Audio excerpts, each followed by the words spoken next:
ಒಂದು ಕಾಲದಲ್ಲಿ ಪರ್ವತ ಸಮೃದ್ಧ ಮತ್ತು ಶಾಂತಿಯ ರಾಜ್ಯವಿತ್ತು. ಎಲ್ಲೆಡೆ ಧರ್ಮ, ಶಾಂತಿ, ಸಂಸ್ಕೃತಿ. ಆದರೆ ಒಮ್ಮೆ ಅಲೆಕ್ಸಾಂಡರ್ನ ಸೇನೆ ಅಲ್ಲಿಗೆ ದಾಳಿ ಮಾಡಿದಾಗ ಮನೆಗಳನ್ನು ಸುಟ್ಟರು, ಜನರನ್ನು ಕೊಂದರು. ಪರ್ವತರಾಜನು ಸಹ ಪ್ರತಿದಾಳಿ ಮಾಡಿದ. ಪರ್ವತರಾಜ ಎಷ್ಟು ಧೈರ್ಯದಿಂದ ಹೋರಾಡಿದ್ರೂ ಸಹ ಕೊನೆಗೆ ಶತ್ರುಗಳನ್ನು ತಡೆಯಲು ಆಗಲಿಲ್ಲ. ಸೈನ್ಯವಿಲ್ಲ, ಖಜಾನೆ ಖಾಲಿ. ಕೊನೆಗೆ ಅಲೆಕ್ಸಾಂಡರ್ನ ಸೇನೆಯು ಎಲ್ಲವನ್ನೂ ನಾಶ ಮಾಡಿ ಪರ್ವತರಾಜನನ್ನು ಸಾಮಂತನನ್ನಾಗಿಸಿ ಹೋಗಿದ್ದ. ಆ ಸಮಯದಲ್ಲೇ ಚಾಣಕ್ಯನು ನಂದರ ನಾಶಕ್ಕಾಗಿ ಒಂದು ತಂಡವನ್ನು ಕಟ್ಟಲು ಪರ್ವತ ರಾಜ್ಯಕ್ಕೆ ಬರುತ್ತಾನೆ. ಚಾಣಕ್ಯ ತಂತ್ರದ ತಪಸ್ವಿ. ಅವನು ತನ್ನ ಶಿಷ್ಯ ಚಂದ್ರಗುಪ್ತನ ಜೊತೆ ಪರ್ವತನತ್ತ ಬಂದು ಹೇಳಿದ, ನಿನ್ನಂತೆಯೇ ಚಂದ್ರಗುಪ್ತನು ಕೂಡ ವಂಚಿತನು.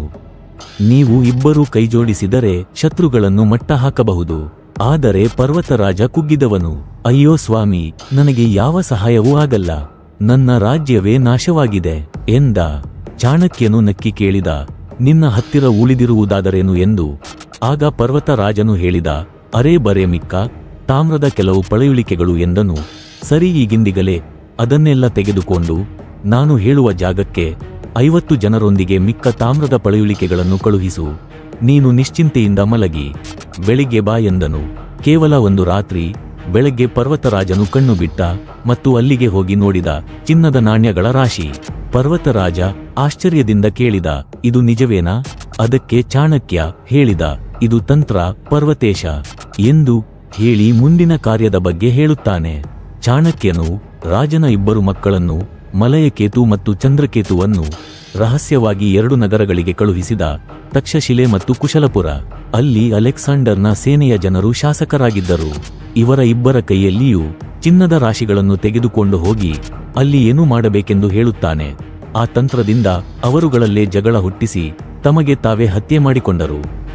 ಉಳಿದ ಸೈನ್ಯವು ಅಲೆಕ್ಸಾಂಡರ್ನು ಇರುವ ನಗರಿಗೆ ಓಡಿಹೋದವು. ಮಾಡಿದ ಉಪಾಯವು ಫಲಿಸಿ ಮಲಯಕೇತು ತಕ್ಷಣ ರಾಜನಾದ.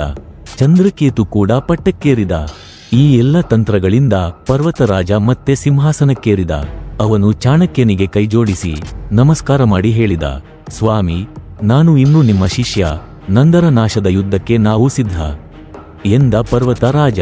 ಆದರೆ ನಂದರ ನಾಶಕ್ಕೆ ಈ ಸೈನ್ಯವು ಸಾಕಾಗಲ್ಲ ಎಂದು ತಿಳಿದಿದ್ದ. ಚಾಣಕ್ಯನ ಮುಂದಿನ ಗುರಿ ಇಂದ್ರಪ್ರಸ್ಥ. ಅಲ್ಲಿ ಇಂದ್ರವರ್ಮ ಎಂಬ ರಾಜನು ನಂದರ ಸಾಮಂತಿಕೆಯಲ್ಲಿ ರಾಜ್ಯವಾಳುತ್ತಿದ್ದ. ಚಾಣಕ್ಯನು 2 ಸೈನಿಕರನ್ನು ಕರೆಸಿ ಆ ಸೈನಿಕರುಗಳಿಗೆ ನಂದರ ಸೈನ್ಯದ ಹಾಗೆ ವೇಷ ಧರಿಸಿ ಇಬ್ಬರಿಗೂ ಒಂದೊಂದು ಪತ್ರವನ್ನು ಕೊಟ್ಟಿ ಕಳುಹಿಸಿದನು.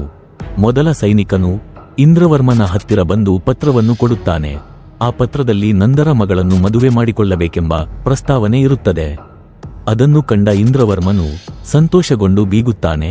ಅವನ ಸಂತೋಷಕ್ಕೆ ಪಾರವೇ ಇರಲಿಲ್ಲ. ನಂತರ ಸ್ವಲ್ಪ ಸಮಯದ ನಂತರ ಇನ್ನೊಬ್ಬ ಸೈನಿಕ ಇನ್ನೊಂದು ಪತ್ರವನ್ನು ಹಿಡಿದು ಬರುತ್ತಾನೆ. ಅದರಲ್ಲಿ ಇಂದ್ರವರ್ಮ ಒಬ್ಬ ಹೇಡಿ, ಮೊದಲನೇ ಪತ್ರವು ಅವನಿಗಲ್ಲ ಎಂಬ ಸುದ್ದಿಯು ಬರೆದಿರುತ್ತದೆ. ಅದನ್ನು ನೋಡಿದ ಇಂದ್ರವರ್ಮ ಕೆಂಡದಂತೆ ಕೋಪಿತನಾಗಿ ನಂದರ ವಿರುದ್ಧ ತಿರುಗಿ ಬೀಳುತ್ತಾನೆ.